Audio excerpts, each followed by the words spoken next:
Welcome back to Gospel Kanji. I'm your host, Kent Cisco. At the very beginning of Jesus' ministry, he begins calling men to follow him as disciples. One of them is Nathanael, who quickly recognizes something extraordinary and declares, "Rabbi, you are the Son of God. You are the King of Israel." John 1:49. Jesus responds with words that reach far beyond that moment. "Truly, truly, I say to you, you will see heaven opened and the angels of God ascending and descending on the Son of Man." John 1:51. Every Jewish listener would immediately recognize what Jesus is referencing. This statement reaches back to a foundational event in the Old Testament, Jacob's ladder. In Genesis 28, Jacob dreams of a ladder stretching from earth to heaven, with angels ascending and descending. God speaks to him and says that through him and his descendants, all the families of the earth will be blessed. When Jacob wakes, he says, "Surely the Lord is in this place, and I did not know it." How awesome is this place? This is none other than the house of God, and this is the gate of heaven. Jesus now takes that entire scene and places himself at its center. When he says that angels will ascend and descend on the Son of Man, he identifies himself as what Jacob saw. He is the true house of God. He is the gate of heaven. He is the ladder by which heaven and earth meet. Later, Jesus makes this even clearer. In John chapter 2, he says, "Destroy this temple, and in 3 days I will raise it up." John explains that Jesus was speaking about the temple of his body, and that the disciples only understood this after his resurrection.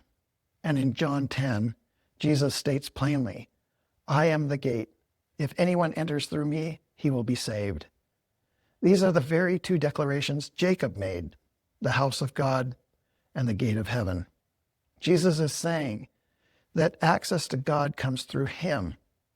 At this point in the story, the disciples hear Jacob's ladder and envision glory. They imagine ascent, triumph, and the fulfillment of long-held hopes.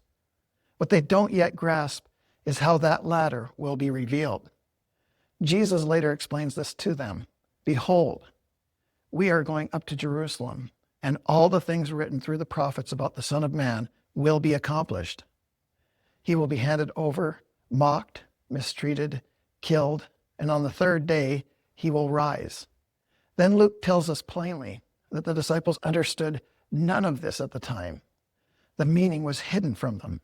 Luke 18:31 through 34. Understanding comes later. It's only after they witness his death, burial, and resurrection that clarity emerges. The Apostle Paul later explains what the disciples came to understand. Christ redeemed us from the curse of the law, having become a curse for us. For it is written, "Cursed is everyone who hangs on a tree." Galatians 3:13. The ladder becomes clear at the cross. Heaven is opened when Christ is lifted up on the tree. And this is where the kanji becomes quietly remarkable, especially when we consider families living in the remotest parts of the earth holding this kanji artifact. The kanji for ladder contains something unexpected within its structure. Embedded in it is the kanji for disciple. This is not speculative. The structure is clearly visible. When the kanji for disciple is removed from the kanji for ladder, what remains is a tree.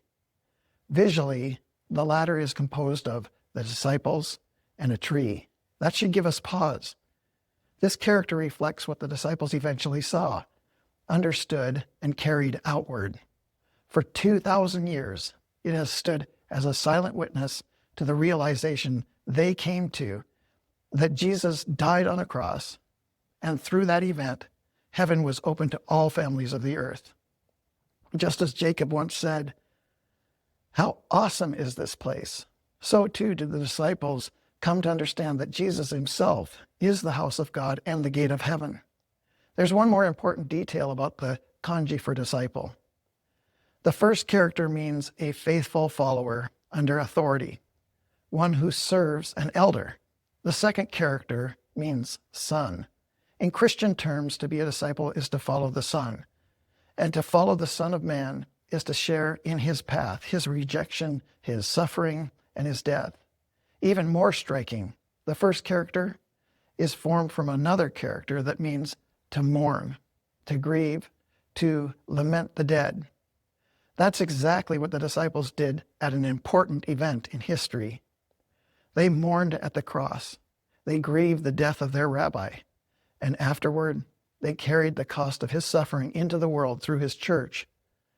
Jesus himself affirms this when he says, "Blessed are those who mourn, for they shall be comforted." The element of grief and mourning are present in the kanji for disciple. And the reason for that grief is the tree. The presence of these two, the tree and the disciples, is the kanji for ladder itself, which is an illustration of what brings us comfort. Though sorrow accompanied the cross, which the disciples witnessed, that event opened the gate of heaven, and access to God was restored. What Jacob saw in a dream, the disciples witnessed in real history. At the foot of the cross, no one fully understood what was happening. The disciples scattered, they grieved, they mourned. Understanding came later. As John tells us, they did not understand these things at first, but when Jesus was glorified, then they remembered. John 12:16. This pattern matters. The kind of understanding reflected in the kanji for ladder is not something formed in advance. It's something recognized after the event. So when Jesus says, "You will see heaven opened," he's saying, you will see what Jacob saw through me. You will see it on a tree. You will see it as disciples who mourn. And only then will you understand that I was the ladder all along. Just as Jacob awoke and said, "Surely the Lord is in this place, and I did not know it," the disciples eventually saw clearly. And at Pentecost, they proclaimed that truth to people from every nation under heaven.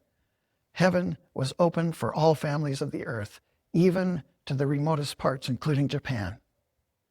This is Gospel Kanji. I'll see you next time.